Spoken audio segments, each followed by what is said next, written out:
नमस्कार जय जगन्नाथ आम चैनल को आपण मानकु बहुत बहुत स्वागत। सांग माने ए वर्ष नवरात्रि रे घर को नहीं आसंतु एही गछर चेरकू आपणक जीवन रे चलीथिबा समस्त दुख कष्ट एवं समस्यार होई जीव अंत। एहा सहित आपणकर समस्त मनस्कामना मध्य पूर्ण होई जीव। आपणक जीवन रे कौनसी भी समस्या चली थाउ ताहा धन जनित समस्या हेउ किंबा चाकरी की नहीं हेउ किंबा व्यापार वाणिज्य को नहीं हेउ एही समस्त समस्या को दूर करिदेब। एही गछर चेर अनेक प्रकारर रोग व्याधिरु मध्य एहा आपणकु रक्षा करिथाए। सेथिपाई आपण माने भिडियोटी को स्किप न करी शेष पर्यंत निश्चय देखंतु।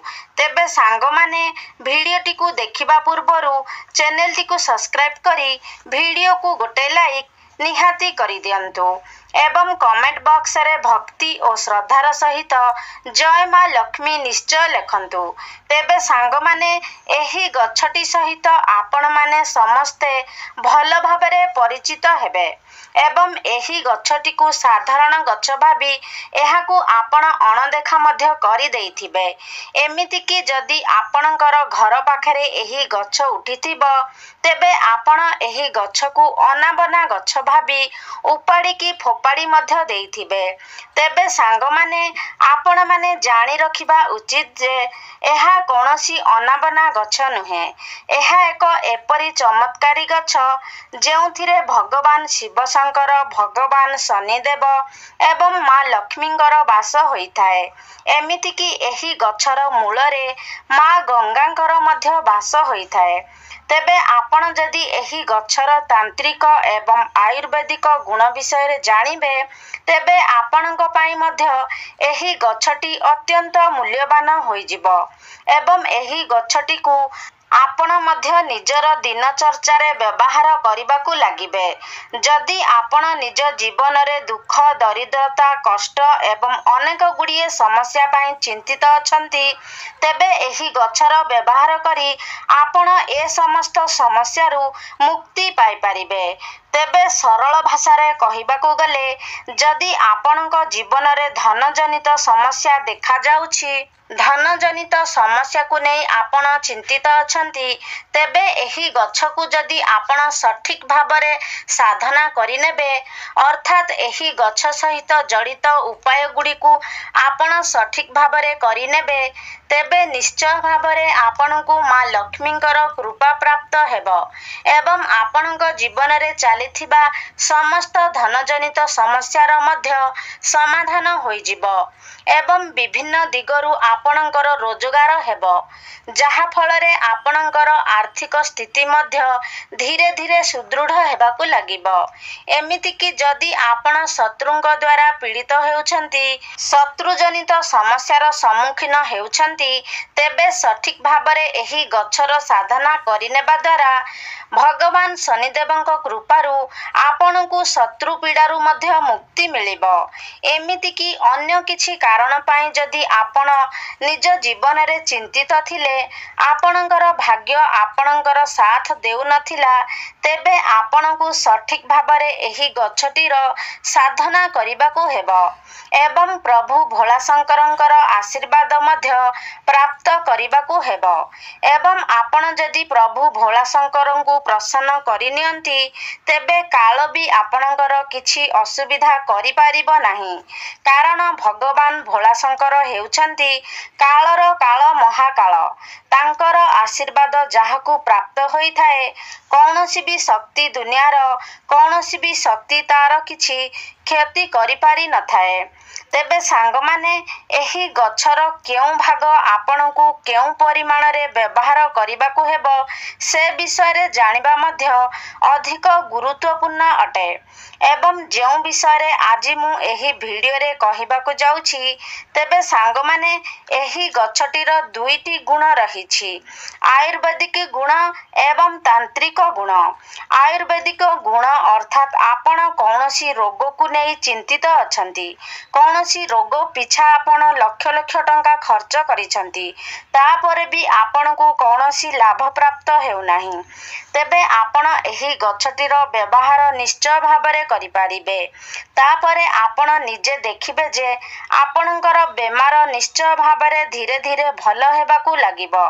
ଏହି ଗଛଟିର ମହତ୍ତ୍ୱ ଆୟୁର୍ବେଦିକରେ ଅଧିକ ରହିଅଛି ଏବଂ ଯଦି ଆପଣ ଏ ଗଛଟିର ତାନ୍ତ୍ରିକ ବିଷୟରେ ଜାଣିନେବେ, ତେବେ ଆପଣ ନିଜ ଜୀବନରେ କେବେ ବି କଷ୍ଟ ଦେଖିବାକୁ ପାଇବେ ନାହିଁ।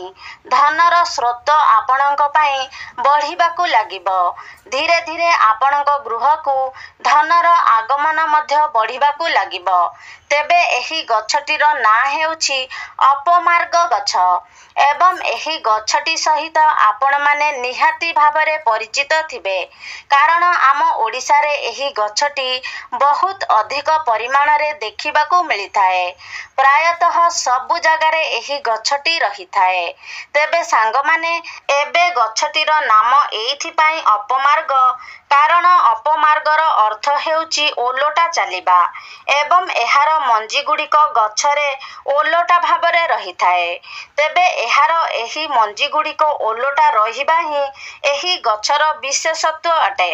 ତେବେ ସାଙ୍ଗମାନେ, ଯଦି ଆପଣ ବାସ୍ତୁଶାସ୍ତ୍ରର ବନସ୍ପତି ଅଧ୍ୟୟନର ଅଧ୍ୟାୟ ନମ୍ବର 51କୁ ଯିବେ, ସେଠାରେ ଆପଣ ପରିଷ୍କାର ଭାବରେ ଦେଖିବାକୁ ପାଇବେ ଯେ ସାଧୁ ସନ୍ନ୍ୟାସୀ ମୁନି ଋଷିମାନେ ଏହି ଗଛର ବ୍ୟବହାର କିପରି କରୁଥିଲେ। ପୂର୍ବ କାଳରେ ଏହି ଗଛକୁ ଧର୍ମଶାସ୍ତ୍ରରେ ଏକ ଶୁଭ ଗଛ ବୋଲି ମାନାଯାଉଥିଲା। ଏପରି ମଧ୍ୟ ମାନାଯାଉଥିଲା ଯେ ଏହି ଗଛର ବ୍ୟବହାର କରି ଆପଣ ନିଜ ଶରୀରରେ ପୁଷ୍ଟିସାରର ସନ୍ତୁଳନକୁ ମଧ୍ୟ ରକ୍ଷା କରିପାରିବେ। ତେବେ ପୂର୍ବ କାଳରେ ଯେତେବେଳେ ମୁନି ଋଷିମାନେ ମାସ ମାସ ଧରି ଭଗବାନଙ୍କୁ ତପସ୍ୟା କରୁଥିଲେ, ଭଗବାନଙ୍କ ଆରାଧନାରେ ଲୀନ ରହୁଥିଲେ, ସେତେବେଳେ ସେମାନେ ଏହି ଗଛର ମଞ୍ଜିର ଖେଚୁଡ଼ି କିମ୍ବା କ୍ଷୀରି ବନାଇ ଖାଉଥିଲେ, ଯାହା ଫଳରେ 10 ଦିନ ପର୍ଯ୍ୟନ୍ତ ସେମାନଙ୍କୁ ଭୋକ ଶୋଷ ଲାଗୁନଥିଲା।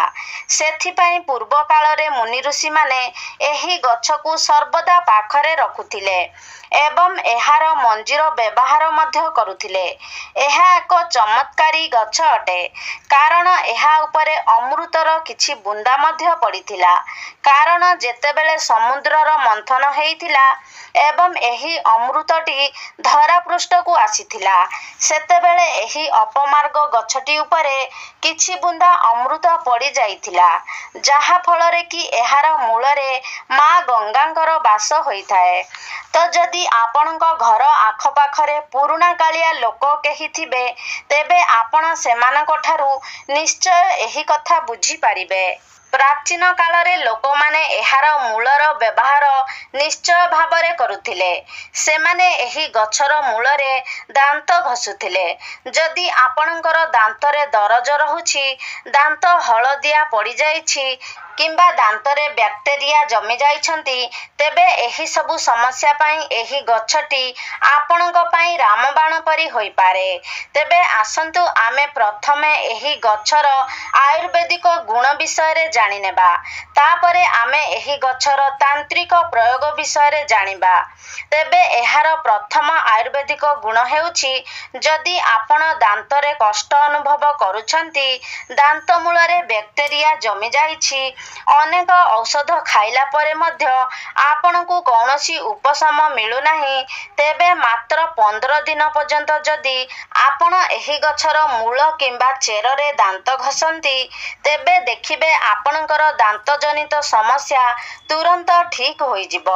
ଏବଂ ଯଦି ଆପଣ ଆପଣଙ୍କର ମାଢ଼ିରେ କୌଣସି ପ୍ରକାରର ସମସ୍ୟାର ଅନୁଭବ କରୁଛନ୍ତି, ତେବେ ଲଗାତାର 1 ମାସ ପର୍ଯ୍ୟନ୍ତ ଏହାର ମୂଳରେ ଦାନ୍ତ ଘଷିବା ଦ୍ୱାରା ମାଢ଼ିଜନିତ ସମସ୍ୟା ମଧ୍ୟ ଦୂର ହୋଇଯିବ।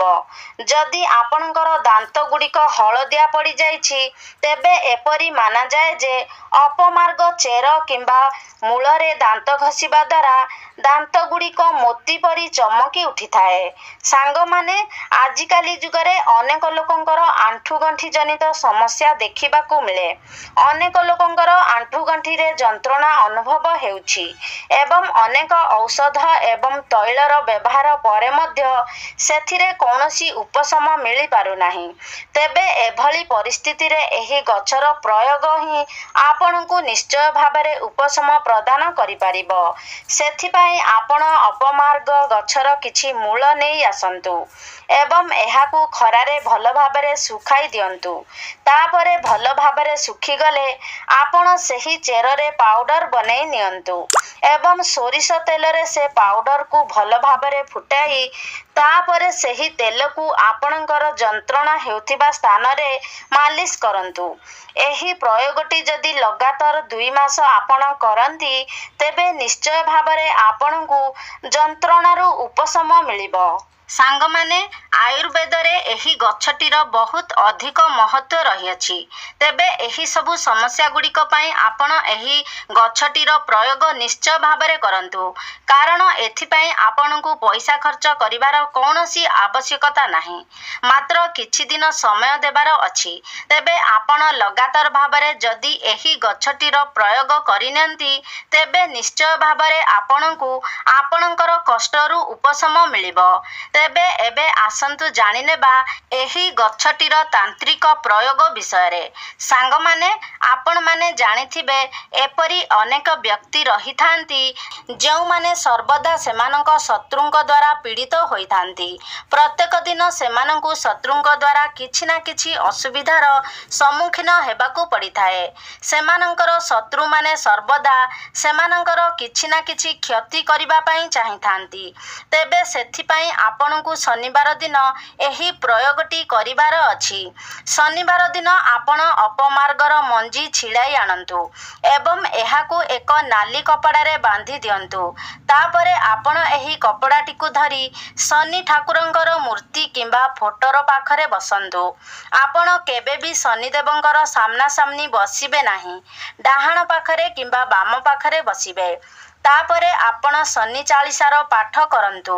ତେବେ ଆପଣଙ୍କୁ 51 ଥର ଶନି ଚାଳିଶାର ପାଠ କରିବାର ଅଛି। ତାପରେ ଆପଣ ଏ ଯେଉଁ କପଡ଼ାଟି ରଖିଥିବେ, ଯେଉଁଥିରେ ଅପମାର୍ଗ ମଞ୍ଜି ବାନ୍ଧିକରି ରଖିଥିବେ, ସେହି କପଡ଼ାକୁ ଆପଣ ଏପରି ସ୍ଥାନରେ ରଖିବେ ଯେଉଁଠାକୁ କେହି ଯିବା ଆସିବା କରୁନଥିବେ। ତାପରେ ଆପଣ ନିଜେ ଲକ୍ଷ୍ୟ କରିପାରିବେ ଯେ ଆପଣଙ୍କର ଶତ୍ରୁ ଯେତେ ବି ଶକ୍ତିଶାଳୀ ହୋଇଥାଉ ଏହି ଉପାୟଟି କରିବା ଦ୍ୱାରା ସେ ତାର ସବୁ ଚେଷ୍ଟାରେ ବିଫଳ ହେବ। ଆପଣଙ୍କର ଶତ୍ରୁମାନେ ଆପଣଙ୍କର କ୍ଷତି କରିବାରେ କଦାପି ବି ସମର୍ଥ ହୋଇପାରିବେ ନାହିଁ ଏବଂ ଯଦି ଅକାରଣରେ ଆପଣଙ୍କର କେହି କ୍ଷତି କରିବା ପାଇଁ ଚାହୁଁଥିବ ତେବେ ଓଲଟା ତାର ହିଁ କ୍ଷତି ହେବ। ଦ୍ୱିତୀୟରେ, ଯଦି ଆପଣ ଚାହୁଁଛନ୍ତି ଆପଣଙ୍କର ବ୍ୟାପାର ବା ବ୍ୟବସାୟରେ ଉନ୍ନତି ହେଉ, ଆପଣଙ୍କୁ ଲାଭପ୍ରାପ୍ତ ହେଉ, ତେବେ ଶୁକ୍ରବାର ଦିନ ଆପଣଙ୍କୁ ଏହି ଉପାୟଟି କରିବାର ଅଛି। ଶୁକ୍ରବାର ଦିନ ଆପଣ ଏହାର ମଞ୍ଜିକୁ ଛିଡ଼ାଇ ଆଣନ୍ତୁ ଏବଂ ଲାଲ କପଡ଼ାରେ ବାନ୍ଧି ତା ଉପରେ କିଛି ସିନ୍ଦୁର ରଖିଦିଅନ୍ତୁ। ତାପରେ ଆପଣ ଏହାକୁ ନିଜର ବ୍ୟାପାର ବାଣିଜ୍ୟ ସ୍ଥଳରେ ରଖିଦିଅନ୍ତୁ। ଯେଉଁଠାରେ ଆପଣ ପଇସା ରଖୁଛନ୍ତି ସେହି ଡ୍ରରେ ଆପଣ ସେହି କପଡ଼ାଟିକୁ ରଖିଦିଅନ୍ତୁ। ଦେଖିବେ ଆପଣଙ୍କର ବେପାର ବାଣିଜ୍ୟରେ ଲାଭ ହେବାକୁ ଲାଗିବ ଏବଂ ଧନର ବୃଦ୍ଧି ହେବାକୁ ଲାଗିବ।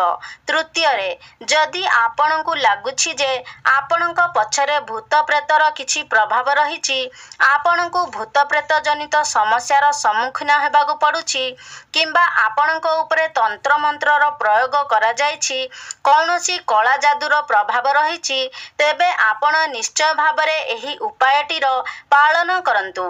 ଏହି ଉପାୟଟି କରିବା ପରେ ଆପଣଙ୍କ ଉପରେ କୌଣସି ବି ନକାରାତ୍ମକ ଶକ୍ତିର ପ୍ରଭାବ ପଡ଼ିବ ନାହିଁ।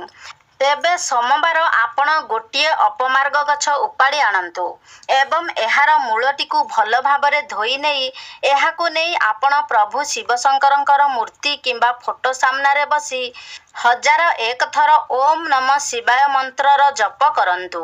ତାପରେ ଗୋଟିଏ ରୂପାର ତାବିଜରେ ଏହାର ଚେରକୁ ପୁରାଇ ଆପଣ ନିଜ ଗଳାରେ ଏହି ତାବିଜକୁ ଧାରଣ କରନ୍ତୁ। ଆପଣ ନିଜେ ଦେଖିବେ ଯେ ଯେତେ ବି ନକାରାତ୍ମକ ଶକ୍ତି ହେଉ, ଯେତେ ବଡ଼ ବି କଳା ଯାଦୁର ପ୍ରୟୋଗ ହେଇଥାଉ, ଆପଣଙ୍କ ଉପରେ ଏହାର ପ୍ରଭାବ କିଛି ବି ପଡ଼ିବ ନାହିଁ। ଚତୁର୍ଥ ଉପାୟଟି, ଯଦି ଆପଣ ସମାଜରେ ନିଜର ମାନ ସମ୍ମାନ ପଦ ପ୍ରତିଷ୍ଠା ବୃଦ୍ଧି କରିବା ପାଇଁ ଚାହୁଁଛନ୍ତି, ତେବେ ଏହି ଉପାୟଟି ନିଶ୍ଚୟ ଭାବରେ ଆପଣଙ୍କ ପାଇଁ ଫଳପ୍ରଦ ହେବ। ତେବେ ଆପଣମାନେ ନିଶ୍ଚିନ୍ତ ଭାବରେ ଜାଣିଛନ୍ତି ଯେ ମଙ୍ଗଳବାରଟି ପ୍ରଭୁ ହନୁମାନଙ୍କୁ ସମର୍ପିତ ଅଟେ।